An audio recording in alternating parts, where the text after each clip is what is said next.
Assalamualaikum warahmatullahi wabarakatuh. Selamat berjumpa dengan saya. Kali ini kita bicara tentang korelasi produk momen. Korelasi produk momen ini ditemukan oleh Carl Pearson dan digunakan untuk melukiskan hubungan antara dua variabel, yaitu variabel X dan variabel Y. Dan datanya yang dipergunakan adalah sama-sama berjenis interval atau rasio. Ada dua perhitungan untuk menggunakan produk momen, maksud saya dua rumus. Yang pertama adalah rumus deviasi dan yang kedua adalah rumus angka kasar. Kita akan coba dua-duanya. Ini rumus angka deviasi, kita menggunakan deviasi, yaitu dari penyimpangan minnya. Deviasi kan adalah penyimpangan. Jadi rumusnya ini bisa dilihat. Kita langsung aja kepada latihan. Kita mau melihat hubungan antara intelijensi dengan prestasi belajar siswa. Ini adalah tabel untuk menghitung korelasi dengan rumus deviasi. Didapatkan skor nilai X seperti ini, kemudian skor nilai Y seperti tercantum dalam tabel. Kita lihat rumusnya. RXY atau rumus deviasi itu sama dengan sigma XY kecil dibagi akar sigma X kecil kuadrat dikalikan sigma Y kuadrat. Ketika kita bicara X dan Y kecil, ini adalah penyimpangan, nilai penyimpangan. Caranya bagaimana? Karena ini adalah nilai penyimpangan, hal pertama yang kita cari adalah kita mencari nilai rata-rata atau min. Kita jumlahkan dulu nilai X total, di sini 30, kemudian total nilai Y, sigma 40, kemudian kita cari min X dan min Y.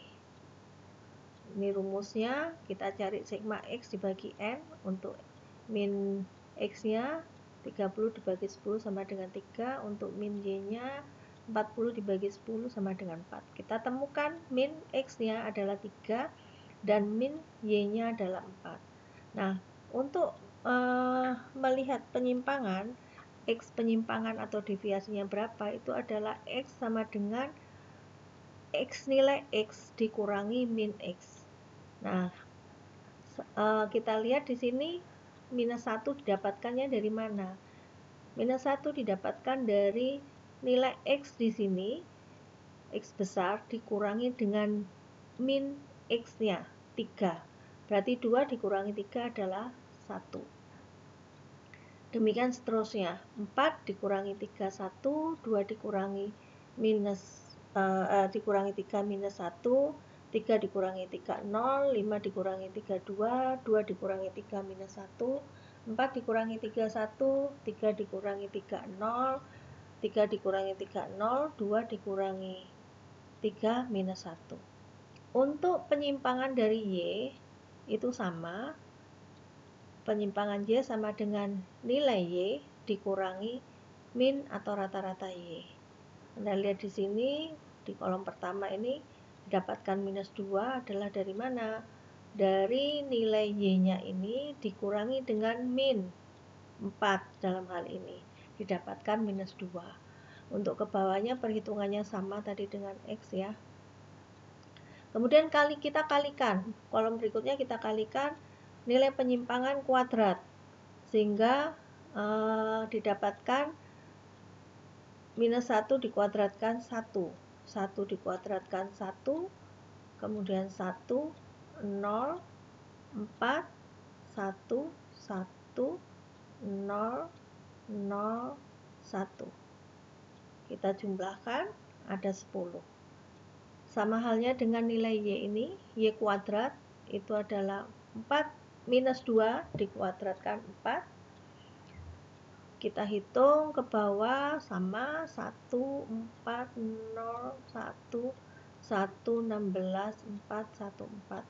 Kemudian kita kalikan X kali Y, yaitu ini nanti dijumlahkan ke bawah 2 dari mana? Dari X minus 1 dikalikan Y minus 2 sama dengan 2. Bawahnya sama, 1 kali 1 minus 1 kali minus 2, 2, 0 kali 0, 0, 2 kali minus 1 minus 2, minus 1 kali 1 minus 1, 1 kali 4, 4, 0, 0, 2, kita jumlahkan 8. Kemudian setelah tabel selesai, kita masukkan ke rumus. Nah, angka 8 ini adalah sigma XY, kita dapatkan dari sini. Angka 10 ini adalah sigma X kuadrat, kita dapatkan dari sini. Angka 36 itu adalah sigma Y kuadrat, kita dapatkan dari sini. Kita hitung RXY sama dengan 8 dibagi akar 136. Kan 10 kali 36. Dapatkan angka 0,42. Nah, sekarang kita coba dengan angka kasar. Angka kasar ini adalah langsung dari nilainya yang kita kalikan dan kita kuadratkan. Nah, kita coba ya untuk angka kasar. Dengan rumus angka kasar, rumusnya ini, sehingga yang kita butuhkan apa? Kalau melihat dari ini kita butuh X kali Y, kemudian X kuadrat sama Y kuadrat. Nah, kita siapkan tabelnya seperti ini. Kita jumlahkan ke bawah dulu, jumlah X-nya 30, jumlah Y-nya 40. Kemudian kita menghitung X dikuadratkan, yaitu 2 kali 2, 4, 4 kali 4, 16, 2 kali 2, 4, 3 kuadrat 9, 5 kuadrat 25, 2 kuadrat 4, 4 kuadrat 16, 3 kuadrat 9, 3 kuadrat 9, 2 kuadrat 4. Kita jumlahkan, totalnya 100. Kemudian kita menghitung Y kuadrat, sama halnya Y-nya di sini 2, kuadrat 4, dan seterusnya. Kita hitung jumlahnya total, X kuadrat total adalah 196.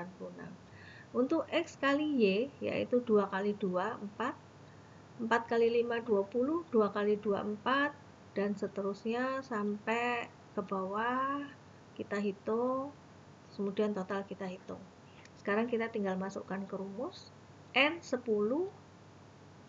sigma XY 128, nah ini sigma XY, kemudian sigma X nya 30, sigma Y nya 40. Nah, akar di sini N-nya 10, sigma X kuadrat itu adalah 100 dikurangi 30 kuadrat. Nanti dikalikan 10 kali 196, ini adalah X, sigma X kuadrat, dikurangi sigma Y adalah 40 dikuadratkan. Kita dapat angka ini. Nah, terakhir kita dapatkan RXY 80 dibagi akar 36.000. Kita dapatkan jumlah sama dengan rumus deviasi, RXY sama dengan 0,42. Sekarang kita melakukan uji interpretasi. Tadi didapatkan nilai RXY itu adalah 0,42. Ini yang disebut dengan nilai empiris. Apakah nilai koefisien korelasi tersebut bermakna atau signifikan, maka akan dilakukan interpretasi uji statistik. Apabila nilai empiris lebih besar daripada nilai teoritis, maka korelasinya signifikan. Apabila nilai empiris kurang dari nilai teoritis, maka korelasinya tidak signifikan. Nah, cara menentukan R teoritik dapat dengan menggunakan tabel nilai R product moment. Nah, tadi kita lihat, kita dapatkan RXY-nya 0,42. Kita menggunakan tabel product moment, kita menggunakan taraf signifikansi 5% dan taraf signifikansi 1%. Atau bisa kita katakan bahwa taraf kepercayaannya itu adalah 95% dan taraf kepercayaan 99% untuk taraf signifikansi 1%. Nah, N-nya kita dapatkan 10. Mari kita lihat tabel. N-nya 10 mana? Nah, kita lihat level signifikansinya 5%. Didapatkan 0,632. Kemudian ketika level signifikansi 1%, kita dapatkan nilai 0,765. Nah, kita tuliskan di sini hasil tabelnya yang tadi sudah kita dapatkan. Pada taraf signifikansi 5%, RT-nya adalah 0,632, dan pada taraf signifikansi 1%, R teoritisnya adalah 0,765. Nah, tadi didapatkan R empiris adalah 0,42. Kita lihat nilai R empiris ini ternyata lebih kecil dari nilai tabel teoritis 5% 0,632 maupun RT 1% 0,765. 765. Artinya apa? Artinya korelasinya tidak signifikan. Nah, berarti tidak ada hubungan antara intelijensi dengan prestasi belajar siswa. Maksudnya, artinya di sini adalah hipotesa alternatifnya ditolak. Nah, itu yang dimaksud dengan interpretasi uji statistik. Nah, untuk melancarkan pemahaman tentang produk momen, saya minta untuk tugas soal seperti yang di bawah ini. Nanti tolong dikumpulkan ke saya. Oke, itu aja dari saya penjelasan tentang korelasi produk momen.